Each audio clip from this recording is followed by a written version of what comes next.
Welcome to episode 127 of Timm Talk, the podcast about the DC animated universe, co-created by Bruce Timm. I am Chris Lord. I'm Cameron Dexter. And I just had to turn the air conditioner off, and I'm kind of sad about it. Hey, it's a short episode, as we always say. That's true. We only have one episode of Zeta this week. Not a whole bunch of news to talk about. We'll attempt to keep it light and still end up clocking in somewhere around an hour and 25 minutes. Yeah. But no, we will make it through this morning. But actually, very convenient timing that we're happy to recording now. A pretty exciting piece of news came out that I think we're going to save to the end because I think it's the most exciting thing we have to talk about. Yeah. It's the first time we're the closest to releasing the news, even though this is going to come out 2 days from later. now. Yeah, exactly. Breaking news happens, and we can talk about it right as it happens, and everyone can hear about it 2 days from now. Exactly. But let's save that to the end. I think that's the most exciting thing that's coming out. But some other little bits of news here before we get into our one Zeta and then a discussion about the long Halloween. Finally. Yeah. Finally. So we saw this week that Ava DuVernay has confirmed that Darkseid and the Furies will be part of the New Gods movie. Mm-hmm. Which I think we all kind of expected that. I mean, the Furies are kind of new. I don't think I was expecting Really? them. I mean, who do you think he was going to surround himself with? He's got Darkseid, Calabac. Yeah. I'm pretty sure we're not going to have Steppenwolf back at this point. You don't think so? Don't think so. No. Granny. Granny Goodness, who's the leader of the Furies. Yeah, that's To be true. fair. Desaad.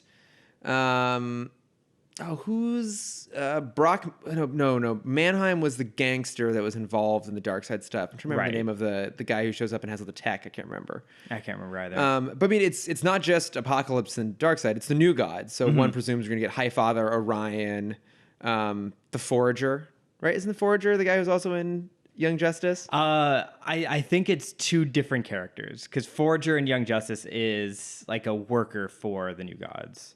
Then is that the same one? Yeah, because that character also appeared in Justice League or Justice League Unlimited when they go to the New Gods. Okay. When they go to New Genesis. He's great. I love him in Young Justice. He's so good. Young Justice. They just introduced a new character in Young Justice.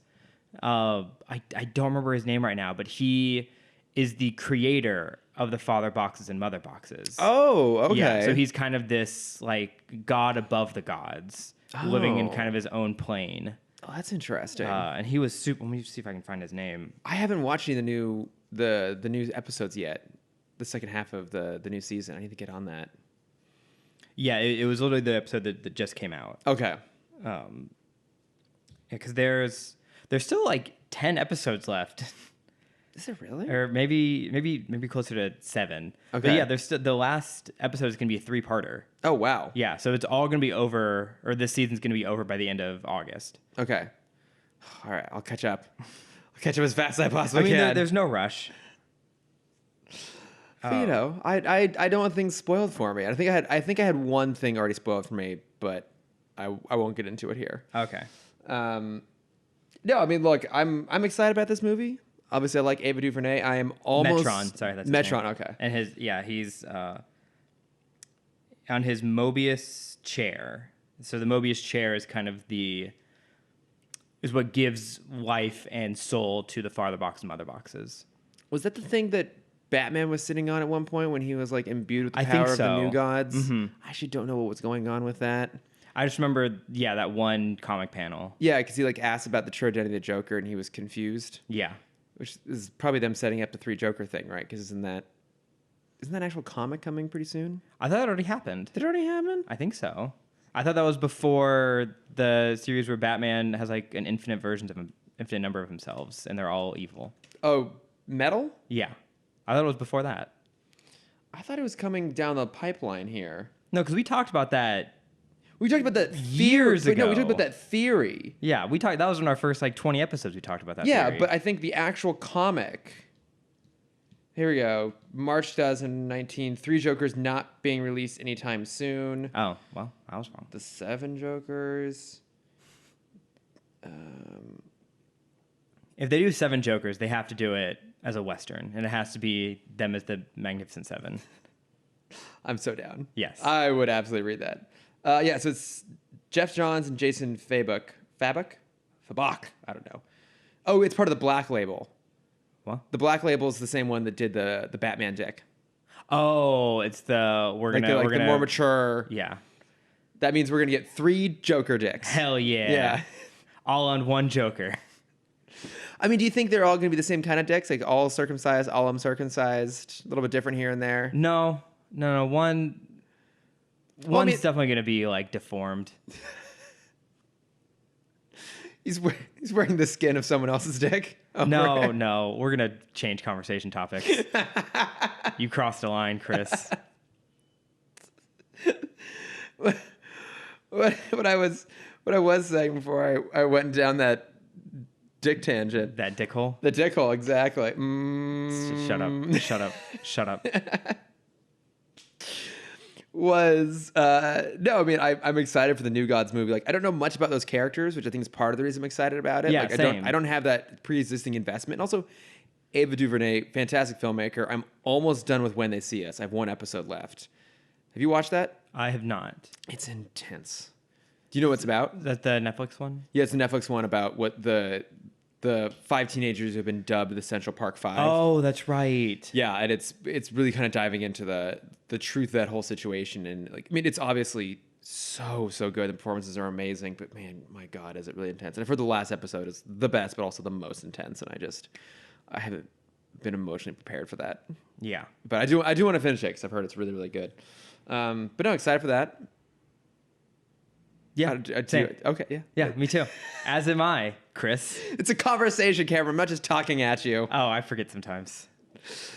I thought this was kind of interesting. So Robert Richardson, who was hired to do cinematography when it was going to be Ben Affleck's version of the Batman, heavily alluded this week that the movie would have been set inside Arkham, or at least part of it would have been set inside Arkham, which is something we still haven't really done yet. Like, which is so weird because I feel like that's with major films that we've had, like The Raid, in that style. I feel like you can definitely do something awesome with that. No, I think you can, because we got a brief hint of it at the end of Batman Forever.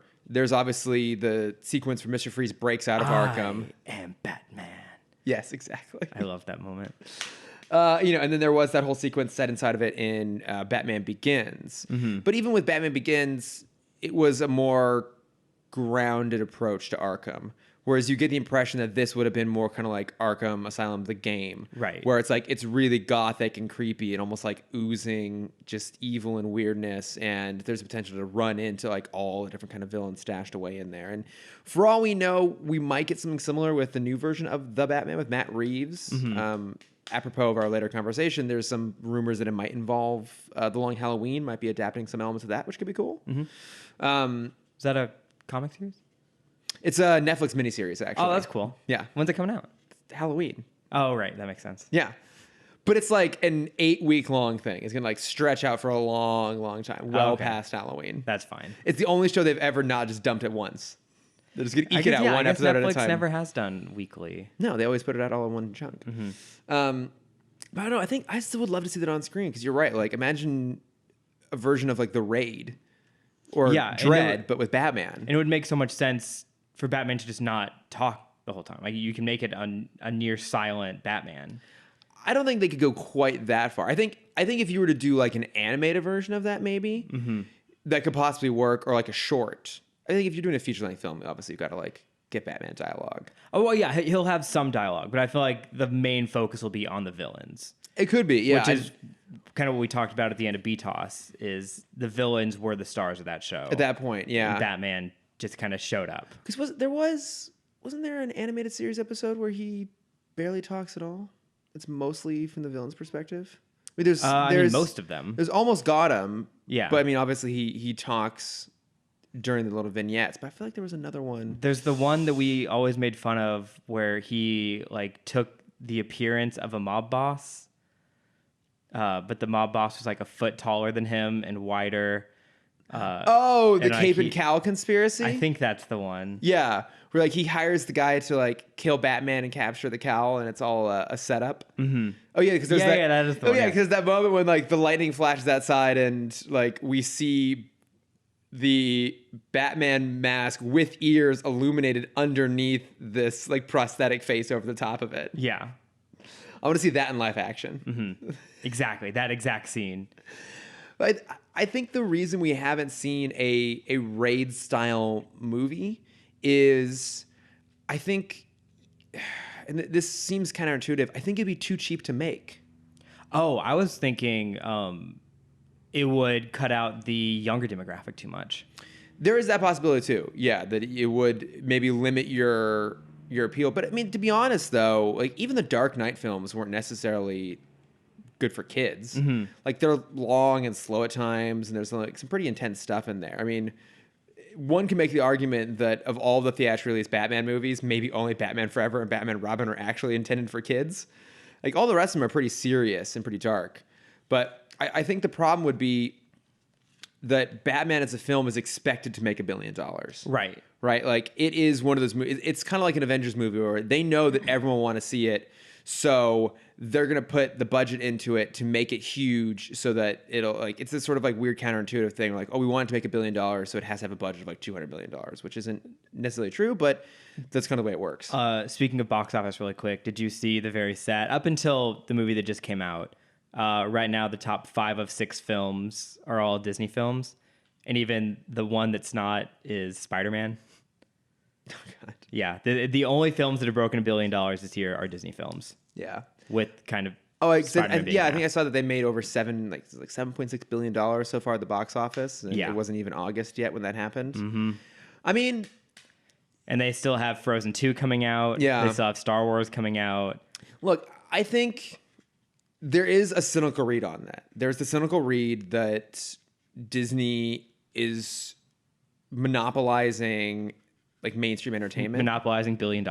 Yeah, well, pretty much. Like, I mean, they now own like most of the major properties at this point. Yeah. And look, I think there is a valid cynical read to that. I mean, I think that just the more places entertainment is coming from, the more diverse and interesting entertainment becomes. I think that's why streaming has been so good for entertainment. Right. But at the same time, I think it also does speak to, for the most part, the quality of the stuff they're putting out. Like, it's hard to make $1 billion. You can't make $1 billion unless people are enjoying what you're watching. That's Jurassic World. I like Jurassic World. Okay. The first one, yeah, I like it. Well, how much did the second one make? The second one also Less. made, but still over $1 billion. I don't think it did. I definitely think it did, because Jurassic World 1 is like, what, the 4th highest grossing film of all time still? Okay, I'm looking it up, what it made. But I mean, look, so you can make $1 billion off of, say, there we go. Fallen Kingdom 1.3, so I was wrong. You're right. Mm-hmm. You can make $1 billion off of just anticipation alone. Yeah. Right? I mean, you and I both weren't super hot on The Lion King. Yeah, and that's already at 1.4 or something. Yeah. And I mean, I think a lot of that comes from people like you and I who are already kind of bought into just the general idea of going to these live action remakes, even if some are better, some are worse. But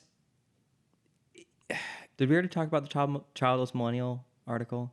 Yes. Okay. Yeah, the person who's like complaining that Disneyland is being overrun by childless millennials. Yeah. It's like, guess we're well, it was more the point of the guy who wrote the article was super biased against Disney already. Oh, okay. He's like, these kids just want to, or these millennials just want to hold on to their childhood, so they're not going to see any. They're only going to see Disney movies, and they're just going to keep funding these live action bullshit remakes, and they've never heard of Booksmart or The Farewell. And we're like, we love Booksmart. Yeah, it's our movie of the year. So easily it's our movie of the year. It's still my movie of the year so far. It's still at ArcLight. Is it really? Yeah, I do kind of want to go. There's one theater, I think. I do kind of want to go see it again. I really, really loved that movie. But it's like, okay, I mean, there's a whole separate conversation. Yeah, no, sorry. No, like I was saying, there's a whole separate conversation to be had about the fact that there's a reason why, like, one, it is referred to as childless millennials because we're all like, we don't want kids. We can't afford kids. Right. The world is just like a swirling toilet bowl of shit that's going to get continuously worse. Mm-hmm. Why do we want to bring kids into it? And no wonder we're super nostalgic because we all grew up in like the late 90s and early 2000s where things were pretty fucking great. Yeah. So no shit, this is how we approach. No wonder you want to like, oh, let's try and find some glimpse of the life that used to be really fun and joyous and ignore the fact that it's gotten terrible. I was having a conversation the other day where I don't think it was with you. It might have been with someone else because sometimes I talk to other people. What? How I dare know, you? I'm sorry. I mean, I assumed you talked to no one else because we aren't friends outside of this podcast. That's true. So I just sit in my dark corner. Yes. But they were asking, like, with this loop of nostalgia, what's it going to be like in 15 years of entertainment? Are we going to re-loop back on the same nostalgia? And I was thinking of, like, what is the media that we've had now that we didn't have years ago? And my thought is we're going to get movies about vines. And that's going to be in the nostalgia in 20 years. oh my god, And I'm so pumped. I think you're right. I'm though. so I pumped. absolutely think you're. Well, but also, we probably won't get movies about vines because I don't know. who's still be making movies in 20 years? That's a whole different thing. But we will be getting whatever the equivalent of Vine is at that time. We're getting remakes of classic Vines. When Vine 3.0 comes out in 20 Yeah. years, it's just going to be remakes of the Vines that came out 5 years ago. We'll get remakes of what's a famous Vine? I don't know Vines. Oh god, what's the there's only one thing scarier than a rapist, a child. I don't know that one. It's a guy it's a guy in like a fake investigation room. Okay. And he has a sign, and at the bottom he has 3 words covered up. At the bottom it's rapist, and then the second one is child. And the guy's like, a child. It's like, no, a child rapist. Yeah. God, okay. I don't know that one at all. Is the little kid going, listen, Linda, is that a Vine or is that just like a YouTube video? I think it's a Vine. Okay. I don't know. There's a handful of good ones. I don't know what the kids are into anymore. I'm an old man. Yeah. I'm just a grumpy old man. I like my content longer than 7 seconds. Yeah. You know what? I should have gotten a rocking chair for my porch. You should This have. is what I should have gotten, just a lone rocking chair. A rocking chair, a smoking pipe, like a long Gandalf smoking pipe. Oh, okay. I was gonna say, I actually did used to own a smoking pipe. Mm-hmm. I finally got rid of it because like my lungs cannot, like my just. But the rocking chair has to creak. It has to be a very creaky rocking chair. Oh, absolutely. Like I would deliberately loosen it so that it creaked. Yeah, like the people on the street have to know you're creaking. Yeah. Let's get myself a straw hat. Yeah. I feel like we're starting to stray away from old and just going to southern. Just going straight like Tom Sawyer. I'm just the guy like sitting on his rocking chair with the jug of moonshine as you're like entering Pirates of the Caribbean. That's exactly what I was thinking, yeah. I mean, that's the theme song from Deliverance. Is it? Yes, it is. Oh, that's what he plays on his banjo. Because the song. I don't know if he actually plays the Deliverance theme though. But no, those are the notes that he hits. Because I was pitch perfect, and I know it. You are always pitch perfect. You're the Yes. musical talent of the two of us. No. I am the Rebel Wilson of the two of us. And what am I then? What is that Rebel Wilson pull from? From Pitch Perfect. Oh, okay.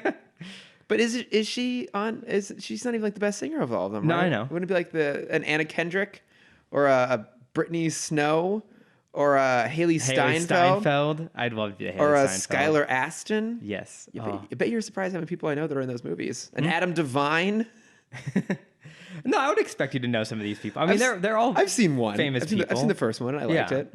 Well, Haley was in the second one. Okay, but I knew that she was in it. You've revealed your hand, Oh, Chris. God. You're a fan. I played my cards. Now you all know. But what were we talking about? Reeling back, we were talking about Disney box office, but I do think Hobbs and Shaw just came out. Yeah. I feel like that will break the streak. That's I think.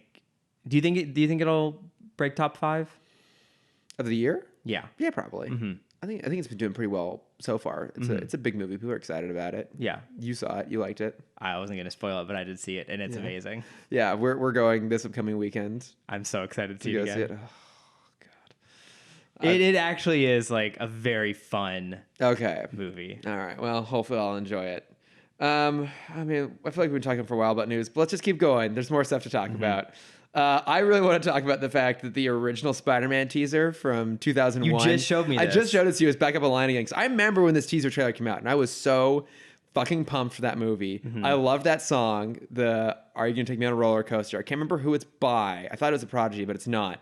But I was so excited when I realized that it was on the Matrix 1 soundtrack, which has a lot of really good of stuff course on it there. was. Really good stuff on that soundtrack. I could have assumed that Yeah. with the style of Yeah, that. one of my all-time favorite songs, "Club to Death," is on that soundtrack. It's amazing. Go look it up, kids.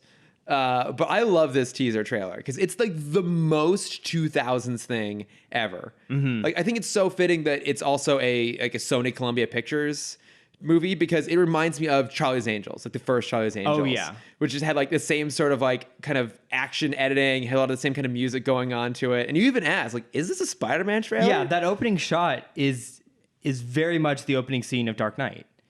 Yeah, like the bank heist. These guys are robbing a bank and then they escape in a helicopter, which is like making like sharp right turns. Oh, not even like it's not even like tilting around corners. It's just like making hard right turns around the skyscrapers of New York, flying between them, which makes no sense whatsoever. Yeah. And then it famously gets trapped and then yanked back and stuck in a spider web between the Twin Towers. And that's why it ultimately got pulled, obviously, after 9/11. But it's a fantastic It's a trailer. very, very good teaser. Also, did you think that the bank robber who comes in and is like, everyone get down on the ground, did you think that was Nicolas Cage? No. It sounds so much like Nicolas Cage. Okay. Like, I was convinced as a kid that it was Nicolas Cage, but obviously at that time you couldn't really look it up in any sort of like meaningful way to prove it. Right. And I've seen it enough now to know that it's not. But I'll be damned if it doesn't look a shitload. If not he- it sounds a shitload like Nicolas Cage. If we go back to that universe, who, going back in time before Ghost Rider, what Spider-Man character would you want Nick Cage to play? He was campaigning hard, and I think he came close to playing the Green Goblin. Yeah, I think he'd do a great. I mean, I love Yeah. the Green Goblin we got. Yeah, I mean, Willem Dafoe is fantastic, but I genuinely think he would have been a really good Green Goblin, actually. I would love to see him as just a psychotic Craven. Yeah, that could be good, too. Mainly just see him like try and get in super good shape. Yeah. I mean, he was in decent shape back. I mean, he was in good shape for 90s good shape. Yeah, right. Yeah. But, I mean, I will always have an appreciation for him because I think he actually is a really good actor. I think you just have to know how to write for him. And I think a lot of people don't. Do you remember the Community episode about? I haven't Nick seen Cage? most of Community. Oh, there's a whole episode where Abed takes a film class called Nick Cage Good or Bad. Oh my And God. he has like a psychotic breakdown because he can't decide. He needs a hard yes or a hard no. Yeah. And so in like 48 hours, he watches every Nick Cage film, and it's like causes him to break. I can't, that sounds horrific. It's such a funny episode. I don't think I could do 48 hours of just good Nicolas Cage films. Yeah. Actually, that's not true. I could watch The Rock on loop for 48 hours. The movie, not the character. That's absolutely true. I love the movie, The Rock. Yes. I mostly like The Rock, too. Okay, totally off kilter here. Did you watch the Irishman trailer? I did watch the Irishman trailer. It's good. Looks very good. It looks really good. It's like a middle ground between what is it? Not Kings of New York. What was the Gangs one? of New York? Gangs of New York. It's like Yeah. a middle ground between Gangs of New York and the Kingsman movie we're getting, And The Departed. and The Departed. The Departed.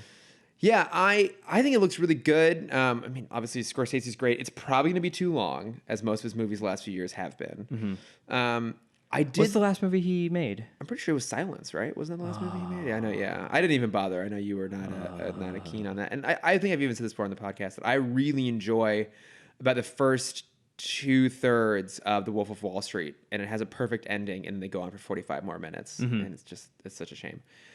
But I think it looks really good. I thought it was very interesting that they were seemingly deliberately holding back on showing too much of the age/de-aged digital work on their faces.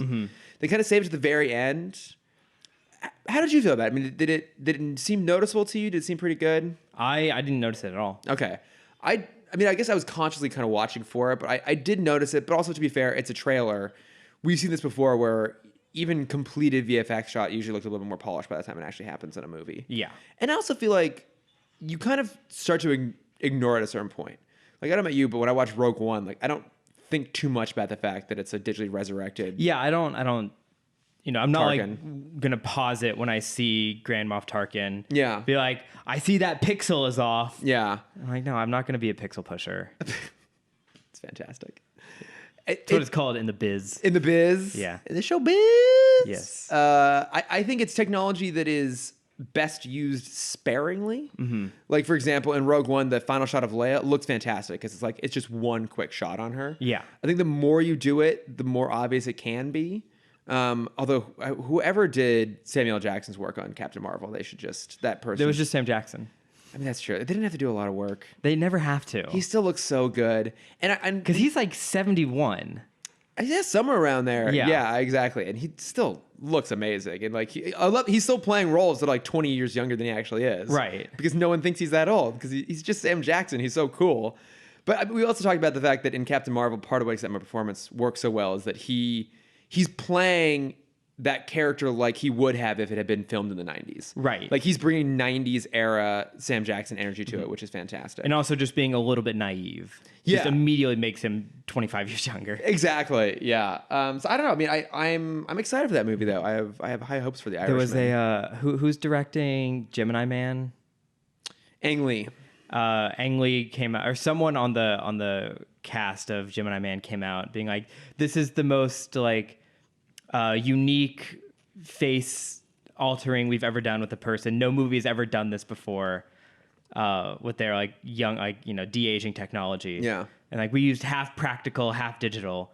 Like Tron Legacy did this 10 years ago. And Tron Legacy did it to not great effect necessarily. Yeah, but like they're like boasting about how no one's ever done this practically before. I'm like, no, Jeff Bridges sat in the chair for fucking 4 hours. Yeah, Kurt Russell in Guardians of the Galaxy Volume 2. And again, I'm going to assume like Sam Jackson to some degree as well. Mm-hmm. Captain Marvel, like it's been done.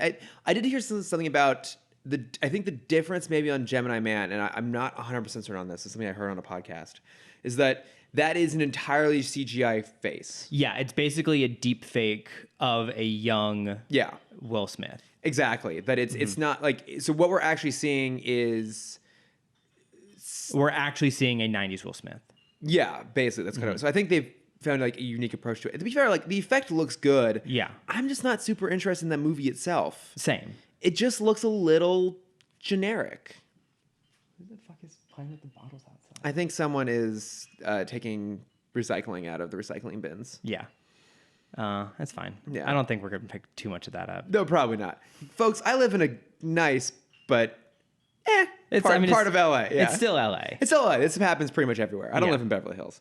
Mm-hmm. Okay, we've gone a long time, but I have one last thing, as I tease up at the top. A pretty exciting piece of news that just came out this morning. It seems to be that Kevin Conroy will be playing a live-action version of an older Bruce Wayne in the Crisis on Infinite Earths crossover happening on the CW. Yeah. At the end of this year. That's going to be insane. It is going to be insane. Because they also confirmed Black Lightning's going to be part of it. Yeah. And he has not been in any crossover yet. Exactly. He's supposed to exist in his own kind of separate universe. So, look, I mean, as of recording on this, there has not been any sort of like official announcement from Warner Brothers, but both actors have tweeted from their own accounts making strong allusions to this being real. If it has not been confirmed by Warner Brothers, by the time this comes out, this may be pulled. I think we're good. We're good talking about this. Like if it had been purely rumor, I would have been skeptical to talk about it. But the fact that it's coming from their own Twitter accounts, like, seems to heavily imply that this is going to be a reality. Yeah. And I am certainly really, really excited about it, particularly Kevin Conroy. I know. Yeah, it's going to be awesome. Yeah. Do you think he's going to bulk up? No, I don't think so. What'll be interesting is... I want a super bulky Kevin Conroy. I want the Shazam suit. I want to see that too. It'd be interesting to see what role he takes on specifically, because clearly they're going for like an older Batman. So are they going to do something Batman Beyond-esque? Is maybe this is going to be the Bruce Wayne that exists in the Kingdom Come universe that we're going to see with Brandon Routh's Superman? Because I don't know if he's actually playing the Superman Returns version of that character. I thought they confirmed it was the same. No, they did not. They've confirmed that he will be the Kingdom Come version. Right. We don't know if that is then set in the same continuity as Superman Returns, which technically is set in the Christopher Reeve continuity. Exactly. That's the aspect we don't know. But I mean, this is cool stuff. Like, they're making it impossible for me not to watch this at this point. Yeah. Because I think we had also gotten news, if I recall, that Linda Carter is going to be playing Wonder Woman once again. Oh, that'd be amazing. I feel like I'm more excited for this than I've been for any DC film in the past couple of years. Well, because what it sounds like it's going to be is this fan service for a week, a full week of fan service. a full 5 episode arc that's really embracing the fan appreciation for this. Like they're revisiting like the most beloved versions of these characters. I mean, there was talk that Burt Ward is going to have an appearance in there too, the original Robin. So, and look, I think they've been teasing this concept for a while, having the original Flash be Barry's dad. That's true. Yeah, because we've seen him. Bringing Mark Hamill back for an episode to be Trickster. Yeah, that's true. Because in the last Crisis, we did get a scene with John Wesley Shipp as the Flash once again. Yeah. So this is what's the most obscure pull they could do? Birds of Prey.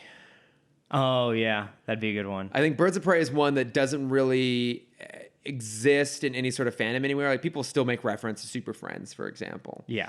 Or maybe like the 80s, 90s Superboy cartoon. I was thinking Superboy live action shows possibly. Is Greatest American Hero, is that DC?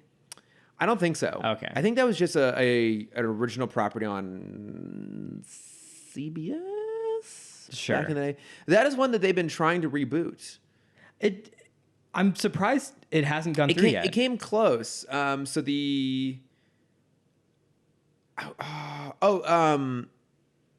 it's the other female lead from New Girl. Oh my God, how am I blanking on her name? She was attached. The friend? Yeah, the one who's marrying Schmidt. Mm-hmm. She was attached to star in a modern update on The Greatest American Hero, but I think it fell through ultimately. I think it went back in a turnaround, if I recall. Okay. That's a shame. Yeah. Hannah Simone. Thank you. I was like, yeah, Hannah was coming to mind, but I couldn't remember if that was the actress's name or the character's name. Cece is the character's Cece, name. thank you. But no, I mean, this is super excited. This is my hope. I'm not calling this a fan theory. My hope, and I have I have nothing to back this up. My hope is that when this crossover happens, we see animated characters pop up somewhere.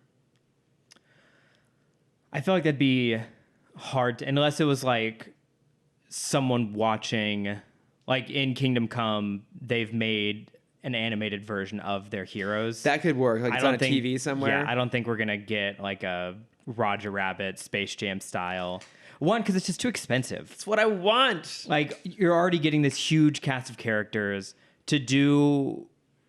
I mean, they've done it before. Cartoon Network did it before, combining live action animation. They had in Jimmy's Head was a show. I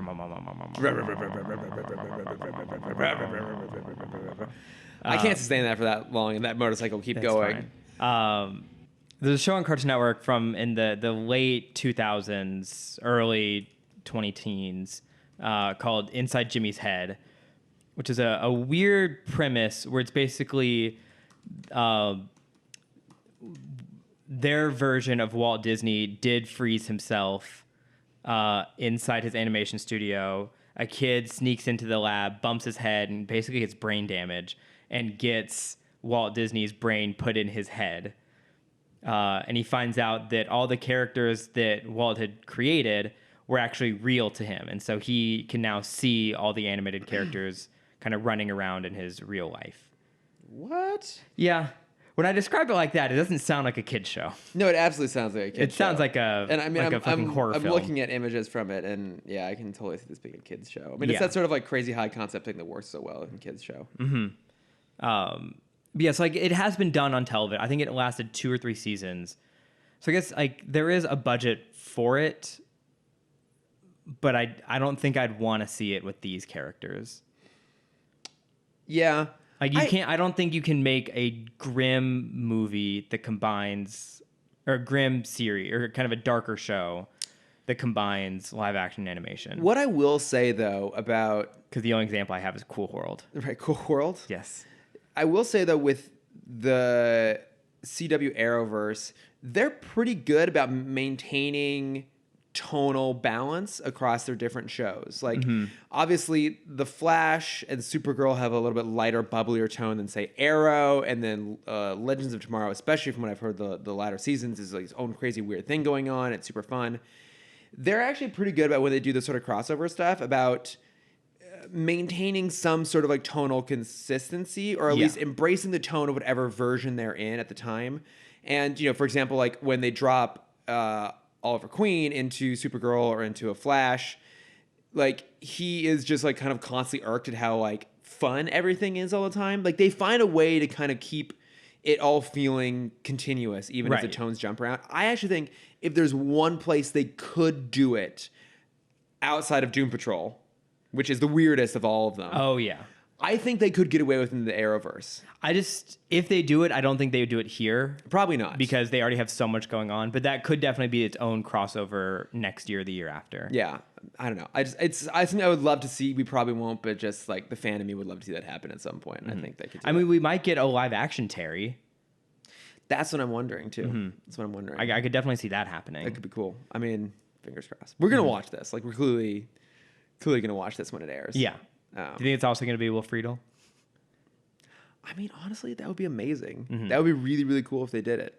After he lost his spot as Ron in the live action Kim Possible movie, this is his chance to redeem himself. I mean, it's the crime of all crimes, right there. I know. All right, I think we've talked at length at this point about news. Shall we get into our solo episode of Zeta this week? This is the season 1 finale. Wait, what episode did you watch? God damn it, not again. Because I thought this was the first episode of season 2. Absolute Zero? Yeah. Yeah. This is the first episode of season 2. So this is where it gets weird, is like this episode is not included on the season 1 like iTunes buy. Nor when you look it up on Wikipedia. This is season 2. But actually, if you look it up on the DCAU wiki, it is considered season 1. It's season 1. Okay, fine, whatever. I think I'm pretty sure, though this episode is the first season finale, it's not included on the Zeta Project season 1 DVD. Well, here's my reasoning behind I don't think it should be season 1. The animation quality is better. It is. On this. This overall was better. That's why I thought it was season 2. This was because I wanted to tell Maddie I'm starting to get it with this episode. This is a decent episode. I think this should have been the pilot. Trash everything we've seen so far. Start us out.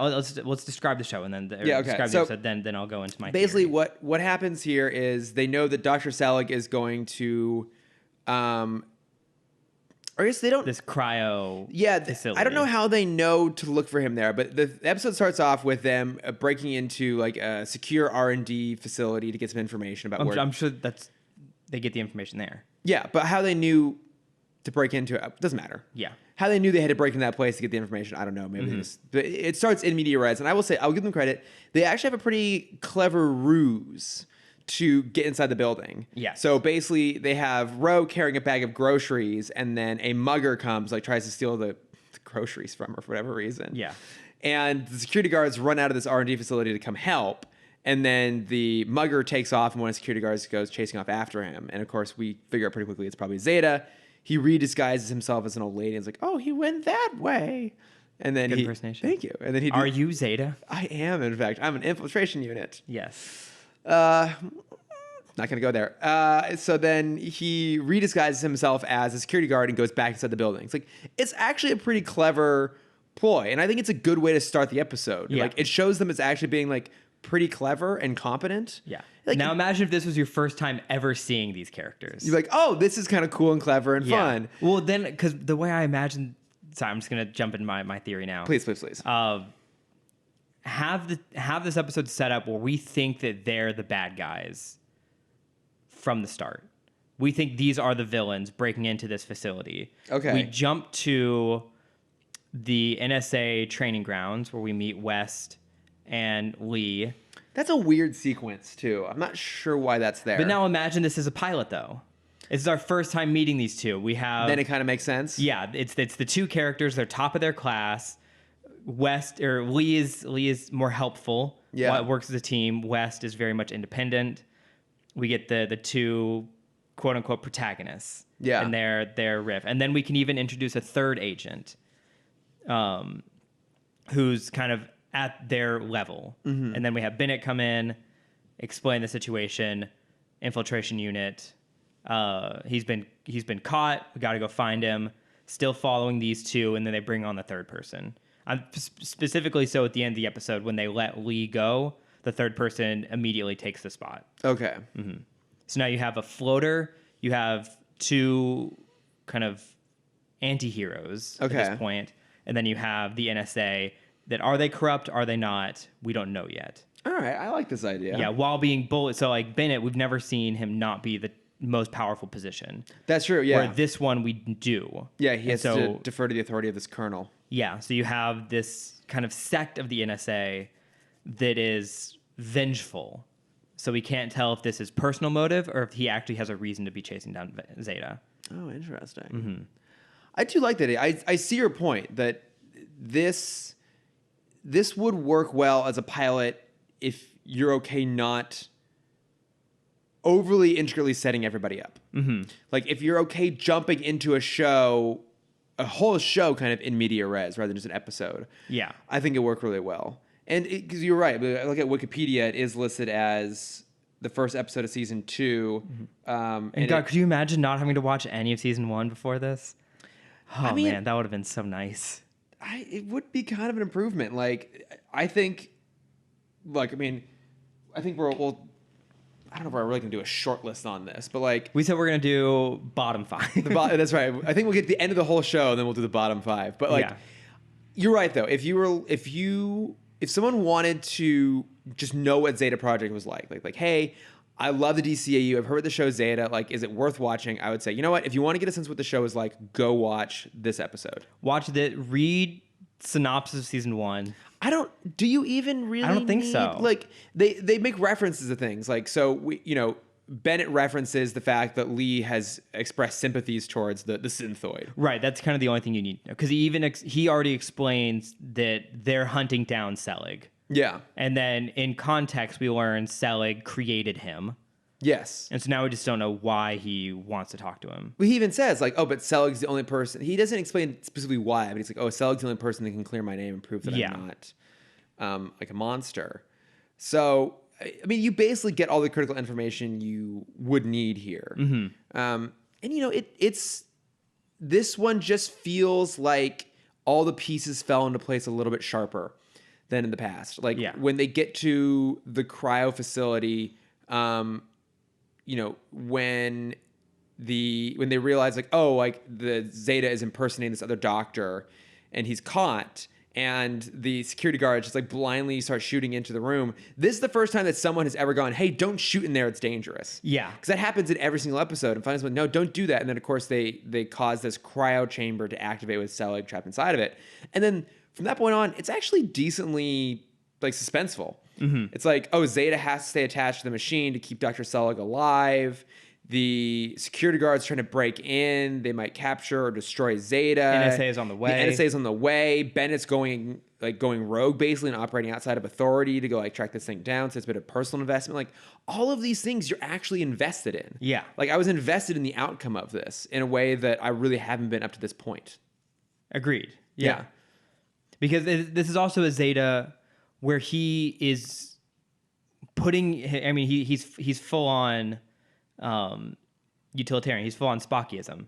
Yeah. The needs of the many outweigh the needs of the few. He is sacrifice. Yeah, or the one. Or the one. But it's. I mean, the saying is many over the few. Or the one. Is that what Spock says? Yes. That is what Spock says. You're right. That's what he says in Wrath of Khan. Yes. The best Star Trek movie.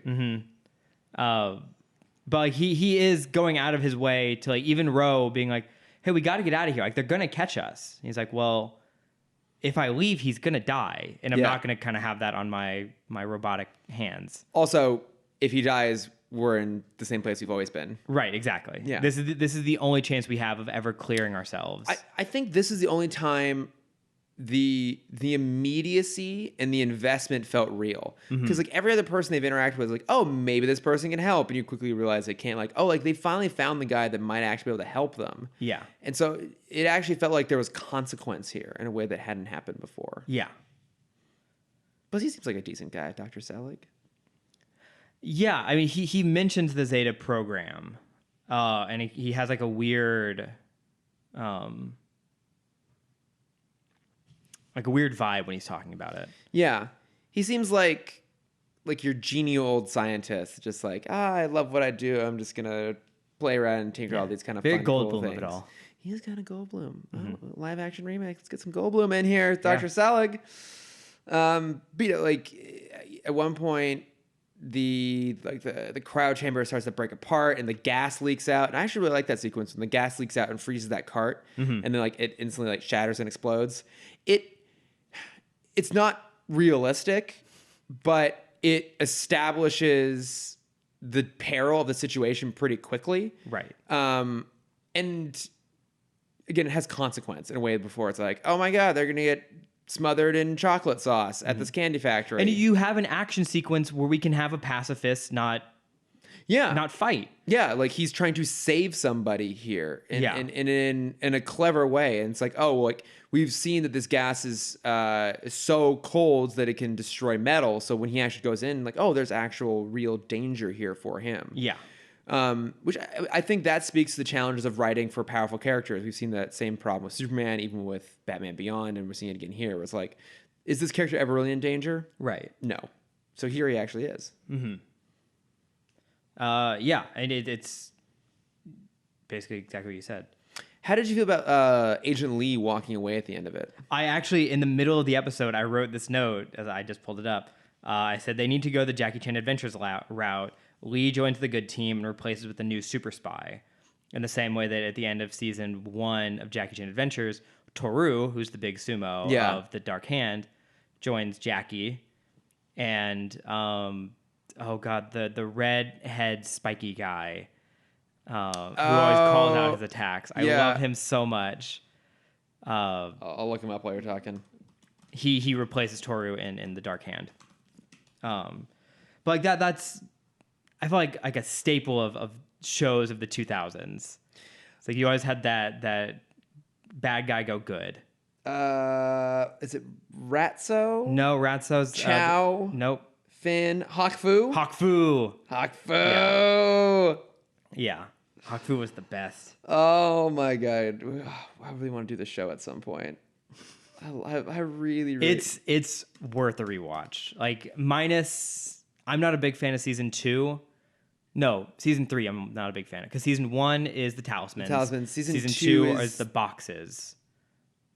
Is season 3 the animals? Yeah, season 3 is when the talismans break and it goes to the animals. Yeah. There's a couple that are good there, but overall it's just like, okay. Yeah. Season 4 is my favorite because that's when they go Chinese with the masks. Oh, that's right. Yeah. No, sorry, they go Japanese with the masks. Because yeah. everyone else is Chinese in the show. They go Japanese with the masks, and that's the fucking best season. And then season 5 is... like, did they stop with the talismans by the time they got to season 5? Talismans are still there, but it's back to the boxes because it's... oh, God, what the dragon's name is... Oh, the dragon boy. Like, the son... The son of like Shin... The half-human, half-dragon son that comes from the future. Who's trying to resurrect his family. That's right. Mm-hmm. Oh, my God. The Dragon Kid. I really love that show. What is it? Shin something? Shendu is is the dragon. So it's Shendu Jr. The dragon. It's Shendu Jr. Oh, yeah. Drago. Drago. Drago, yeah. Mm-hmm. Classic. And then Toru. Fucking not Toru. Who's the wrestler is El Toro Fuerte. El Toro Fuerte. I love El Toro Fuerte. And then Jade. No, not Jade. Viper. Is the Catwoman. Yeah. Oh, so good. The show is so good. Like, but I know what you mean. Why are we watching Zeta? I know why are we watching this show. But what I thought was interesting was that I think this show, more so than like every other show in the DCAU, feels very much of its time. Yes. It follows a same structure as a lot of other cartoons from this era. It follows a lot of kind of plot and character tropes from the time as well. I think it just feels like a less unique beast than kind of everything else in this universe. And because even the way you look at this first season structured, and let's run with the assumption that this episode was supposed to be the season 1 finale. I'm a little bit confused, and Maddie, please fill us in on how this is supposed to work, because the air date would line up with it being the premiere of season 2, and certainly the way it's like packaged would be that. But I've been seeing in different places consider season 1 finale. But let's run the assumption I think it is meant to be, because what it does is it resolves a lot of things that were set up in season 1. They find Selig. They find Selig and then Lee, lose him. Yep. Bennett finally figures out that it's Selig they're trying to track down. Lee leaves. Kind of reaffirms the two of them like are going to keep going on their own, that sort of thing. And that is very much a trope of that era of cartoons as well. It's like we're going to set up a bunch of stuff in like the first episode in season 1. We are going to like have little hints of it along the way, and then season 2 is the only other episode where anything of real consequence happens. Right. Right. You could jump from the pilot to this, and nothing in the middle really matters that much.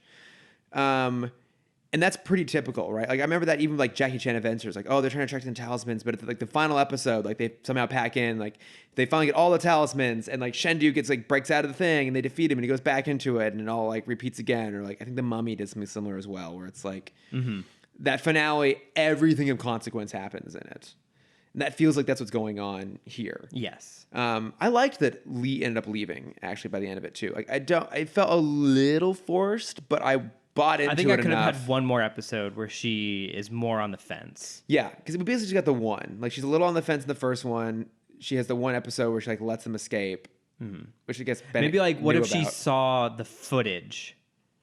Like she, they're like, where did they go? Where did they go? And she goes into the security office and finds the footage of Zeta keeping Selig alive. And that's her okay. like her full turning point is like, oh no, she's like he's not trying to kill him, he's trying to save his life. Yeah. And maybe that's then what motivates her to call in the military. It didn't seem like it was the NSA. I feel like it was a different branch. Yeah, whatever Bennett's boss is. Yeah. Or even if she doesn't leave in that episode, that's her final step of like, okay, we're in the wrong. Yeah. And I'm sure. I mean, I know she comes back in some capacity. I'm not sure exactly how. I guess we'll be surprised when it happens. But, I mean, this was overall pretty good. I think, there are some of those like weird little logic moments, like why doesn't Zeta ever stay in disguise? Like once he disguises himself as a security guard, wouldn't you just keep being disguised as a security guard so if you get caught? Yeah. So No my one's gonna make us thought think with about this it, is but- there's a game online called Prop Hunt. Have you ever heard of this? Maybe. It's a very fun, unique twist on shooting games. It's a game kind of packaged inside of another game called Gary's Mod. Okay. But basically, it's a hide and seek game where you have a gunner who has to count down for a couple of seconds, and then you have all the other players can turn into any prop in the game. It's like if you're on like a map of an office building, you can turn into like a desk or a trash can. You can still move around as a trash can, but you're trying to basically hide in plain sight as a prop. It's kind of fun. It's a very fun game, and it's a very funny game and a fun idea. And I'd love to see Zeta, with them, the two of them, is like, where'd they go? Where'd they go? And it's kind of military and NSA running around, and they're like, they just turned into like a filing cabinet on the side. Which is basically what he does here. Yeah. And they always fall for the same ruse. I know. Again, this was a good ruse to use, where as the ambulance came up, he disguised himself as the doctor and disguised Ro as Dr. Selig. Yeah. Yeah, like they are clever sometimes. I think that was what made it work for me here was that... Because they got me. I didn't realize that was them. Same. I think sometimes they're smart about how they approach it, and I feel like in this episode the characters didn't feel stupid. Like I wouldn't watch this episode and think, oh my god, everyone in this universe is an idiot, which is kind of the way it's been up to this point. Right. Okay, so I got a question for you then, Cameron. Oh no. Does this give you some glimmer of hope as we continue through Zeta? Like if this is the trajectory of like them finally starting to get their footing, are you a little more hopeful going on from here? With this episode and Maddie's full support of this season, Yeah. yes, I will try my best not to be as negative or as critical. Well, I mean, we play it up sometimes for the hell of it, but you and I are actually sometimes it's really that bad. Sometimes you're just really that angry.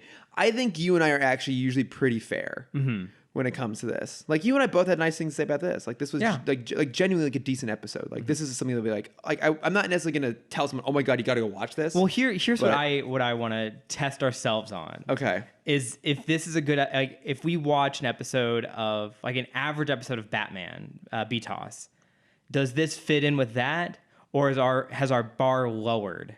I think because of the rest of this season. I think our bar is lowered. Yes. But okay, let me put it this way. If I were flicking through channels, which I never do anymore, obviously, and this came on and I knew it was specifically this episode, I would consider just finishing it out. Oh yeah, I'd agree with that. Yeah, which I think every other episode I'd be like, which one is this? Okay, I remember this one. Off we go. This is ugly. I don't need to see this. Yeah. But yeah, I mean, I got some hopes going forward with the show. Yeah, I think it could be good. as cynical as I have been. Yeah. Shall we move along to some notes from friends here? Sure. Are we doing that before Long Halloween? Oh. Is that going to be a plug, or is that going to be part of the episode? Make it a plug. We'll make it a plug. Let's do quick notes from friends, and then we'll make it like the first kind of special plug, as it were. Okay, but so had a great message from Maddie about last week's episode, and I thought this was a really good point actually. And so he said something I'm surprised didn't come up with Kid is how it feels like the show is afraid to live in the world that's been established. You know, Beyond's Out of the Past already aired, so we still have Lazarus Pits. Splicing is a huge thing that could be used for the cavemen lizard people that we got in there. Overall, there's an interesting premise here that they have just remembered there are similar technologies already in this universe. Like imagine Talia/Roz is returning to the Zeta Project as the investor for this project or something. And I think that's a really good point, which is imagine if this show leaned into its universe more. Like if we brought in references to Batman, to Superman, to all these other sort of things. I mean, something that... Well, I mean, even... Well, what's they're just the Future Justice League, right? Yeah, okay. Justice League Beyond. Yeah, like they could... Because that's not something that's really played in Beyond, but still exists. I feel like that would be a great spot here for them to be. Yeah. Like, what if they go in one episode, they go to one of the members' cities. Yeah. And now they have... run like Micron or something like that. It could be really cool. Yeah. And I think maybe there was like some legal limitations in terms of what they could do in terms of bringing into their characters. Maybe there was kind of like the Bat embargo from the 2000s. Maybe sort of similar thing going on here. But with Static Shock, they leaned to that, I think, further into the series. I don't remember the timeline, but I feel like the crossovers were happening more towards the end of it rather than the beginning. Well, because the main crossovers. I'm so excited for these with episodes. the NBA. Oh, with the NBA. Yeah, I think Shaq is in more episodes than Batman is. That's so fantastic. Actually, I can confirm Shaq is in more episodes than Batman is. I think Shaq is in like 2 episodes a season. Yes, but I really, that's a really good point from Maddie. I would have loved it if the show had brought in those little pieces here and there. And I think that's part of the reason this show just feels kind of flat is that there is some really rich, interesting stuff that they could have been pulling from. Like this is a really, at this point, already a very expansive universe. Like this is set in a future where aliens exist and are known. Even if we don't have the latter continuity to play off of yet, so we don't have Static or Justice League or Justice League Unlimited, we still have all of Superman. Yeah. All of BTOS, New Batman Adventures, most of Batman Beyond. It'd be interesting to see, like he said, those technologies coming in. It's like, why don't we see splicers out in the rest of the world? Well, yeah, because even we've talked about before, like we forget that this is also a future show. Yeah. Like this feels like it, this is basically a dumbed down Sarah Connor Chronicles. Pretty much. Yeah. And I think just oozing with sexual tension. So much sexual tension. I kind of get why it feels so separated from everything, but I think that's something that could have made this show feel a little bit sharper and a little bit more ingrained, as if they had brought in, like, if there were references to the fact that aliens exist, if there were references to splicing technology, I guess they technically go to Gotham like briefly in that crossover episode, but I would have loved to see more connective tissue. Yeah. Throughout, I think it might have made it a bit more interesting. And I feel like because there's none of that, that's why most people forget about the show. Yeah. Because you can get through the entire DCAU and not ever worry about this. Because it's inconsequential. I mean, like, any one show is oftentimes inconsequential from the other, or when there is sort of bleed, they explain it in some level. But this, no wonder it's like the forgotten one, because it really has nothing to do with everything else. And I think probably to its convenience for producing, but to its loss in the long run. Yeah. There wasn't more connective tissue. So it's a very good point, Maddie. Wholeheartedly agree with you. And then I got a couple more here I'm just bringing up. real fast. So I know I got a lot of hate messages. not hate mail per se, but we got one here from good old Sam Gash, our Okay. friend over at the Ideal Remake, Sam Gash. Yep. He said, "This is for me, not you." He said, "Number one, it was make 7 up yours, not just 7 up yours." The campaign. Remember we were talking about that? Because we were talking about like what if there's ever been a successful show spun off of an advertisement. We were talking about the Cavemen Geico show. Gotcha. So I was referencing like the 7 Up Yours campaign. He said, 2, actually, did you read this? I skimmed. The movie Space Jam was inspired by a commercial that Michael Jordan was in with Bugs That's Bunny right. for Nike Yeah. shoes. Mhm. And he, of course, said, "And if you'd like to find out more about that, tune into episode 50 of the Edge Remake." Okay. But I had forgotten about that. I also forgot about I that. vaguely now recall that commercial. I forgot that commercial existed, and someone like, well, let's make a movie out of this. So I guess that is the most successful commercial adaptation to. I mean, that is a movie that still has cultural cachet. We're getting a new version of it At some point. on this tidal wave of nostalgia that we're doing. Yeah. So I haven't watched Space Jam in a long time. I loved that movie as a kid. I still love it. I had a whole bunch of the toys. Great soundtrack. Great soundtrack too. Yeah, I was always so upset that they had all of the Toon characters in their uniforms, but for whatever reason, I'm pretty sure it was Sylvester. They put him in the away team jersey instead of the normal team jersey. Like, well, then I don't have like the whole team in the right jerseys. Oh, that's weird. I know. I feel like if hate when they anyone do would, that. it should have been Daffy. Daffy should have been in his custom look when he's doing the runway scene. Yeah. But that always bothers me. Like, I want like continuity between these things. It's like when Lost in Space came out. They had the Lost in Space toys, and they gave us Judy Robinson, the great Heather Graham, but they gave us her in her cryo suit, not in like her away team suit. So then, like, why is she in her cryo suit when she's going on away team missions with the rest of the away team? Because they have to have like silly. extra reason for you to buy that character. Yeah, but like they didn't make the away team version then. I know. I need that continuity. I need that consistency. We're gonna have another chance whenever this new movie comes out. Bet a whole new slew of toys are coming through. New Space Jam toys? Oh yeah. I'm there for it. And then he said, and yes, Cam needs I've seen Clue. to watch/rewatch Clue. But okay, I have been asking a lot of people about this. Okay, so we'll get to it because Ashley Clark also wrote in about this. But talking to Jason, talking to Savannah, talking to some other people, I kept asking people, like, what's the most famous moment in Clue? And everyone goes, flames on the side of my face. I watched this movie again last night. Fine, whatever. I'll be in the wrong in this one. It's fine. Let's continue. because Ashley wrote it. She was just like she loved the Clue references. And that when I said the first one, ineffectually, thank you, it's absolutely true. She yelled at you, "It's Clue!"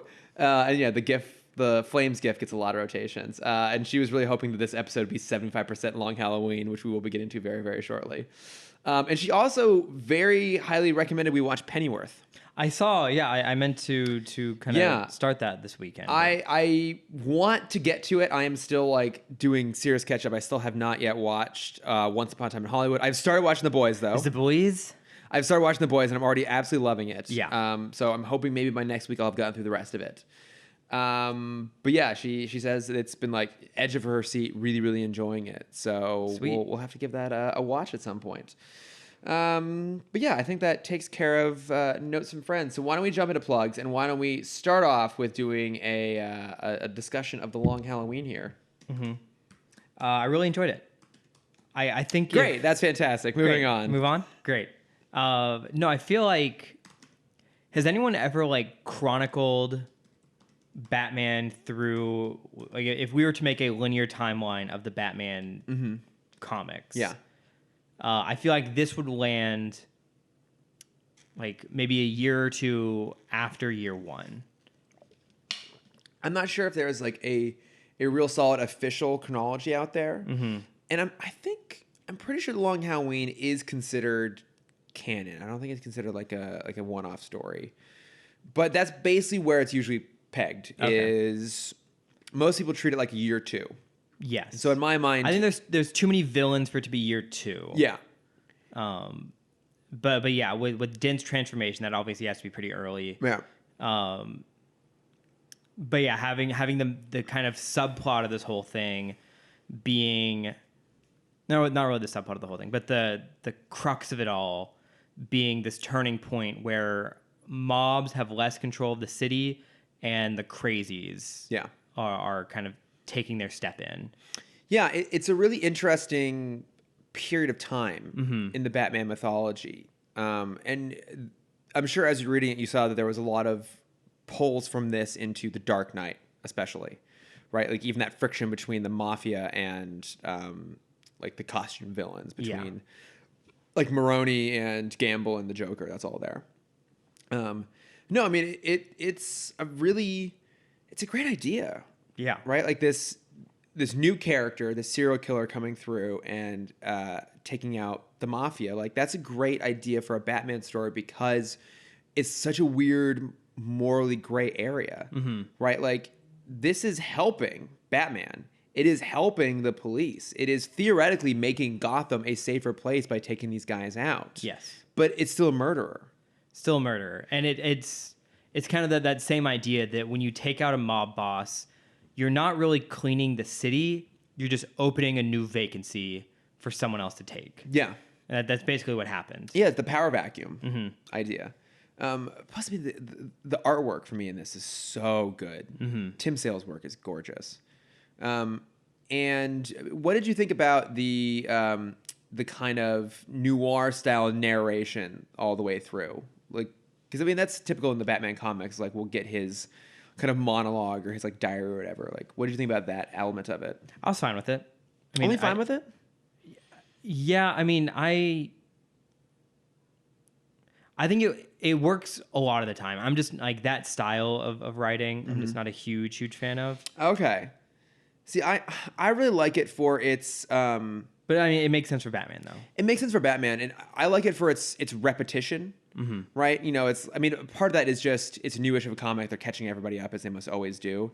But I love the idea. It's like, oh, it's like a new holiday is coming. Like, here's the cases that happened so far. Like, you know, just it gives it more of that noir feeling to it as well. I mean, and that's a staple of Jeff Loeb's Batman work. I mean, the same thing he does in Hush as well, which I have read Hush. Okay, I can't remember what you have and have not read. Yes. But like for me, Hush and The Long Halloween are like the two best Batman series. And I think because I love the idea of the mystery behind the whole thing is who is this person? And so actually along those lines, what is your theory? Full on, I guess, Long Halloween spoilers, but what is your theory as to who Holiday?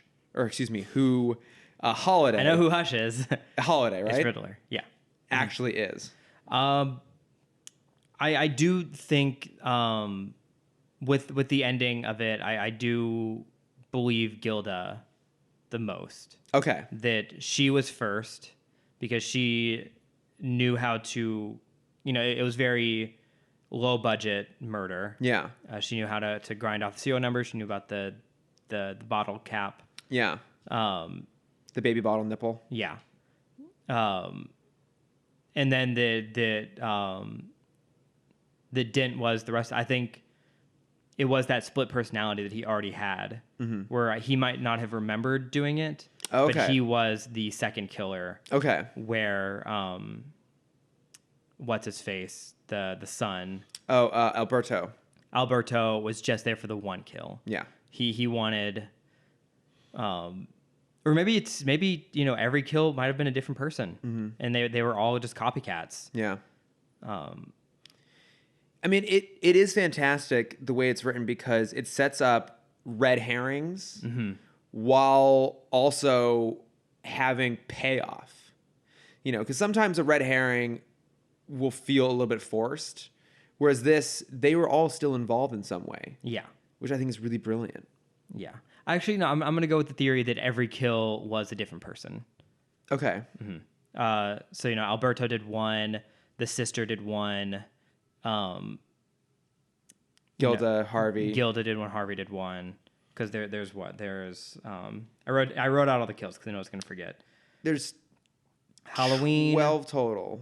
No, Thanksgiving, 11 total. Christmas, New Year's, then nothing between New Year's and Valentine's Day, right? I didn't think anyone was, because Valentine's Day was Bruce was under Poison Ivy by this point. Hang on, keep talking. I'm just gonna go grab my copy. Okay. Because I don't think there's one between New Year's and April Fool's, Because April Fool's is when Don't kill the Riddler. right when Riddler does not die. Then after April Fool's is Mother's Day, and then Father's Day is when Maroney goes to trial. Right? No, he goes to trial on August 2nd, which is Falcone's birthday. Yeah. Roman holiday, right? Yeah. Fuck, I lost count already. Okay, New Year's Eve's the Joker, and then we get to Valentine's How did Day. they kill on Valentine's Day? No, someone does die because there's an explosion. Oh, it's the henchmen.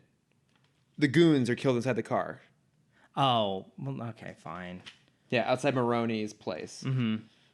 So, oh my God, it's such a good story. Yeah. Like, even just the way, like, the subtleties are woven through it, right? So, we know that the killer wears a generic brown coat. He uses a 22 caliber pistol with the serial number filed off it. We know he or she uses a baby bottle nipple as a silencer, an improvised silencer. And the fact that over the course of the story, we see all these things on these places, right? So, every time we go over to Gordon at his house with his wife, and they have a newborn baby, like, there's a line of the baby bottle nipples, like, sitting on the windowsill. Yeah. Just that level of detail is so amazing and so intricate. And I think it also pretty organically interweaves a lot of characters. I mean, so who all do we get? Oh, God, I hit the microphone. Who all do we get? So we get... the two mob bosses, Falcone, Falcone and Maroney. We get Harvey Dent, Joker, Catwoman, Poison Ivy, Riddler, Solomon Grundy. Is the Mad Hatter in here? No. Because there's more in the second one too. Oh, at the very end, we get Penguin shows up. Yeah, that's true. And I think that's everyone that's in that final panel. When they're all in the office. Yeah. Because does Mr. Freeze? No, it's in Dark Victory. You get Mr. Freeze is in there too. Oh, Scarecrow's in this last. So Mad Hatter's in this last picture. So the last panel is Penguin, Joker, Solomon, Mad Hatter, Poison, Scarecrow, Catwoman, and Two-Face. Okay. I mean, it's a lot. That's a lot of people in there. And it still gives decent narrative time to Commissioner Gordon, to Harvey Dent, to Alfred, to Bruce and Selena, to all these different things. And you can see why it would be a hard thing to adapt directly into a film because it really does require long form storytelling. Yeah. I have always wanted to see this done as a mini series. I think like an HBO miniseries, it could do really well. And I can see the merit in doing it in live action. I wouldn't be opposed to them doing this in animated, to do like on DC Universe, to do an animated, maybe like, would you do a full 12 part? Would you break it? Like, did you do a half hour for each, do you think? I would do 8-part hour. Okay. Then you can, opening one will be an hour, closing one will be an hour, and then pair up 2 holidays per. Okay, yeah. I think it's hour. better to kind of pair up a couple holidays throughout. Yeah, because like especially when you get to the middle of like St. Patrick's Day, Valentine's Day, and St. Patrick's Day. Yeah, they burn It's through no pretty one quickly. big. Yeah, but the main part of that story is Poison Ivy's control over Bruce. Yeah, it's really, really good. I mean, even again, we're talking about how it heavily influenced The Dark Knight. I mean, one of the first promo images that came out of the Dark Knight marketing campaign was an "I Believe in Harvey Dent" poster, pulled straight from this comic. Yeah. And I think that's one of the challenges they now have to adapting this, is that some key pieces of this were done. Like, The Dark Knight does a really good job with the Harvey Dent origin story, and it incorporates a lot of stuff from here. But they could still do the serial killer element. They could still do the holiday element of it. There's a lot of stuff they can still bring in. But I love this comic. Now, I'm assuming you haven't read Dark Victory then, which is next. The sequel to it. No, but I put it's on DCAU. Okay. Sorry, DC Universe. Yeah. So I put it in our combined reading list. Our combined reading list. It's definitely worth the read. Like, to me, this is a masterpiece. I think Dark Victory is a worthy successor to this. I don't think it's quite as good. It's hard to be quite as good. Yeah. But it doesn't feel like a hollow imitation. It feels like a worthy continuity. And so, without giving anything away, really, in that one, it's cops are getting killed now. No more dead cops. No more dead cops. Exactly. No more dead cops. See? So, like, yeah, these pieces come into play, and then it's such a good story. Okay. I'm really glad you liked it. I'm really glad you yeah. finally read it. Yeah. It's a I staple. did find, as I was browsing through Barnes & Noble the other day, I don't think we've talked about this, but Paul Dini has a book that came out recently called Harley and Ivy Meet Betty and Veronica. Oh my God, that's right. Yeah, I think I remember a promo shot of like Harley and Ivy flirting with Archie, and then Betty and Veronica in the background looking super pissed off. Yeah, that's the cover, and I really want to read that now. Yeah. Oh, and plus it's Paul Dini. Yeah, exactly. He's because I flipped through a couple pages. Like the art's pretty, and then I saw the cover. It's like, oh, this is a Dini work. We got to talk about it. We got to talk about it. I mean, in Dini we trust. Exactly. Always. All right. Well, I mean, outside of the Long Halloween, what else have I been watching, reading, listening? I finally started She-Ra on Netflix. Oh, and how is it? Yeah, it's good. I'm only about 3 or 4 episodes in. It's very much like the Cal Arts style, oozing through and through. I don't know what that means.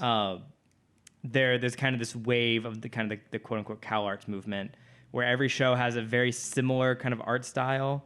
Think like Steven Universe. Oh, okay. Yeah.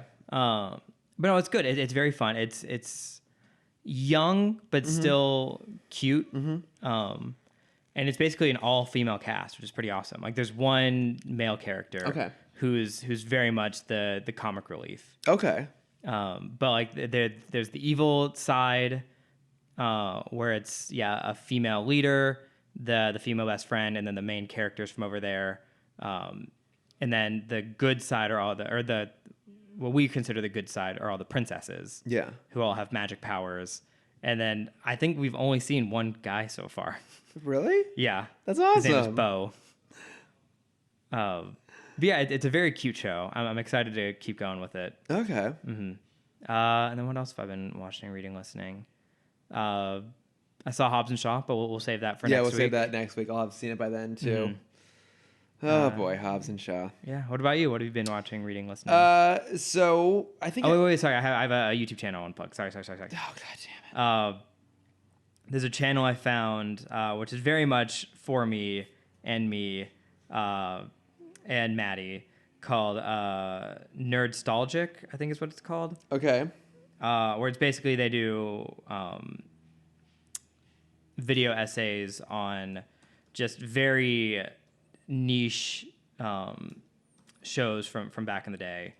So they had one about what made Drake and Josh the best teen live action show of the day, like better than all the Disney shows, better than everything else on Nick. Yeah. The creative chaos of Codename Kids Next Door was fucking amazing. I always love people talking about K&D. Yeah. The success and internal failure of Chalk Zone, which is another amazing show that I didn't realize how much Nick just fucked around with that show. Really? It's almost on the same level as like Fox and Firefly, where they gave it a pilot and then sat the episode for 2 years and then played a couple episodes and then sat it for another couple years. And then for they gave it 4 seasons. Yeah. But basically those 4 seasons were spread across 7 or 8 years. Oh, I had no idea. Yeah, neither did I. And they gave it multiple death slots. Yeah. Because I forgot that Nick, for some reason, thought having a 6 a.m. slot for cartoons is a good idea.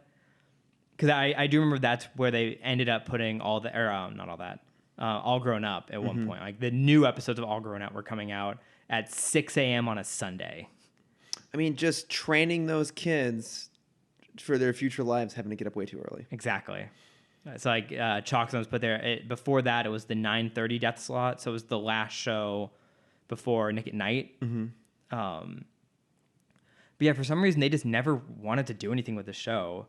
While it was probably like one of the most unique and... I remember it. It was creative. Yeah. And especially artistic or like art style wise, where it was a full show done by Chalk. Yeah. Except for the main characters. It's a cool show. It's a great channel. He just started, So he only has a couple episodes, but those are the main ones. Oh, nice. Oh, he has an episode on Ed, Edd n Eddy and how it's yeah. How he created such a cult phenomenon with that. And I love everything he's talking about so far. That's awesome. Yeah. But yeah, that's what I'm plugging. Okay. What are you watching, listening, reading? I may have made reference to this before, but one of our listeners, Brian, has a YouTube channel called BD Night Entertainment. Night obviously spelled the Dark Knight way. And a little while ago, I actually joined him to be a guest in one of his segments called Star Labs Confidential. And so basically I joined him as like a video conversation the two of us are having about Superman and like who are our favorite people playing Superman, our favorite iterations of the characters. We talk across like all the cartoons, the live action movies, the TV shows and stuff. So it's a fun conversation. Go check it out. He's a really good editor too. Like he does a nice job. You know, it's two talking heads next to each other, but then he'll cut in clips from all the things we're talking about. It's like talking about Injustice or the movies, stuff like that. And so yeah, he does a really nice job editing it all together. So definitely go check that out if you're not already sick of listening to me all the time. You can get even more of it. Should I plug? I was in the video too. Oh my God, look at us. Yeah. God, we're having a moment, the Timm Talk boys. I was in a Disney video. If anyone follows Oh My Disney, I was in a video answering Disney's unanswered questions, which was very bizarre. And then I was in a video testing my knowledge on obscure Disney characters, and I did not do well. How upset were you with yourself? I mean, to be fair, I did fine, but they only showed the ones I got wrong. I mean, that's the more entertaining ones anyways, It is. isn't it? It absolutely is. Everyone loves a gag reel. Everyone loves a mistake. Yes. Proof that you're human, Cameron. But I'm not. But you're not, though. I'm an infiltration robot. Oh, here I thought you were a figment of my imagination. No. Okay. No, you're not that creative. I was just going to say the same thing. Further proof that I'm not that creative. Yeah, so we're both doing things. Yeah, both out doing stuff. And then the other thing is I am nearly done with a book, Thrawn. So people might know Star Wars one. Yes, exactly. People might know the character of Grand Admiral Thrawn, first introduced in Timothy Zahn's Heir to the Empire trilogy in the 80s, late 80s, early 90s, somewhere around there. I did read that trilogy of books recently, and it is really good. It's a good series, but obviously it's all part of what's now dubbed Legends canon that was thrown out the hatch when the new films came back. Also, have we ever talked about why they did that? Or one of the kind of rumors / like little piece of information that's come out about as to why they threw out the old canon? I don't think so. It has to do with Chewbacca. Oh. So what I had read once, and I'm pretty sure this came from part of the Disney Story Group, was, obviously post Return of the Jedi, books was the primary place the Star Wars universe was continuing on. Right. By the time we got to the early 90s, we're getting more video games. We get things like Shadows of the Empire, which is this huge crossover event, which was kind of like their proof of concept to see if there was still an appetite for Star Wars movies, which then led to the prequels and so on and so forth. But it was books primarily where these characters were continuing to live. And Chewie was always a really challenging character to incorporate into the books. He got spider legs at one point, right? Did he? I thought there was a book where oh no, this You're thinking of Darth Maul? No, I'm thinking of Patton Oswalt's rant from Parks and Rec. Okay. Where he says Chewie gets cut in half and gets spider legs. Okay. Totally on board with that. But no, they had a hard time with Chewie in the books because he's a very visual character. Yes. Right? He's not a good character to read. Like, he's difficult to write around because what do you do? Like, write his facial descriptions? You just write like what do you do with it? And so ultimately they decided to kill Chewie off. He got like a moon thrown at him or something. I don't even know what the details were. But they killed him off kind of to save themselves the headache of having to incorporate this very beloved character in the books. And then when it came to doing the new movies, you can't bring back the original trilogy characters and not have Chewie. I mean, he is consistently one of the most beloved characters. Like, well, we need Chewie, so probably the easiest thing to do is just pretend like this stuff didn't happen. So I'm sure there are many other reasons too as well, I didn't know but that was something I read once and where I don't We're sticking remember. with it. I'm sticking with it, but I mean, I like that as a theory. because it also is one of kind of positivity, right? It's like, well, we love this character. We need him to be here. You know, let's do whatever we need to do to make it happen. Or you can look at the cynical side of it. I don't want to look at the cynical side of it. Which is he makes a lot of money on merchandise. So we need him back. Well, then that's fine. Because we need more Chewie backpacks. We need more Chewie T-shirts. We need more Chewie hoodies. Fine. Keep bringing more Chewie. Yeah. We need him in the parks to take photos with. Yeah. More rugs. Yeah. Yeah. Wookiee skin rug. Mm-hmm. Mm-hmm. Mm-hmm. Think they sell that? Not officially. No. I still want that Tauntaun sleeping bag. That's a separate thing. But anyway, so Does it constantly smell bad? Oh, yeah. But just on the outside. But but it's worse on the inside. My God. But no, like, so Thrawn was, the legends were kind of written out of continuity, and then they brought him back for Star Wars Rebels, which is a show that I maintain is still really, really good, and he's really well done in that. And so part of the new continuity is started doing new novels, and I think he has a full trilogy. And so they brought back Timothy Zahn, too, the original creator of Thrawn, and so it's sort of his origin story per se. It's basically how he meets the Empire and his rise through the ranks. Gotcha. And it's good. He's just a really interesting character, and I've been really, really enjoying it. So Nice. I would highly recommend it, and I'm gonna keep reading the subsequent Thrawn novels as they come along because I love him as a character. And if you haven't watched Rebels, go watch Rebels because it's great, especially his seasons towards the end. Mm-hmm. So do it, everybody, go do it. But yeah, that's the end of my plugs. We did it. We did it. So much for a shorter episode. I know. Well, hey, we have aspirations. Yeah. And then we fall short. We can always. dream. We can always dream. But thank you for listening. If you have recommendations, as Ashley did, for things to watch, like go check out Pennyworth. Mm-hmm. You can find us at Timm Talk Pod on Facebook, Twitter, Instagram, and Gmail. If you want to continue sending Clue hate mail to me, Yes, and you should. stop it. No, you should keep doing it. You can find me at CamDexter_adventures for my face and Cameron Dexter for art. It'll be updated someday. Someday. I think that should just be your go-to sign-off now at this point. And go check it there. There'll be art coming soon. Yeah. It'll be your version of Jimmy Kimmel's. And next week, Matt Damon. Next week, Matt Damon. Yeah. It's going to be on the podcast. Yeah, the podcast is going to be great. Yeah. Worked really hard to get that connection. Yeah. I want to talk about The Martian. I love The Martian. Mm-hmm. I shamelessly love The Martian. We're going to talk about why he wasn't in the DCAU at all. Yeah. I feel like that would have really been a shame. Missed opportunity. Yeah. Where can they find you? If you want to reach out to me and send your Clue-related hate mail for Cameron that he refuses to acknowledge, you can find me at Lordifer on Twitter and Instagram. Send it to me, and I'll read it out on air so you can't escape from it. Yeah. So, but thanks for listening, everyone. Talk to you next week. Next week. More Zeta. More Zeta. Back to double Zeta. Bye. There's hope.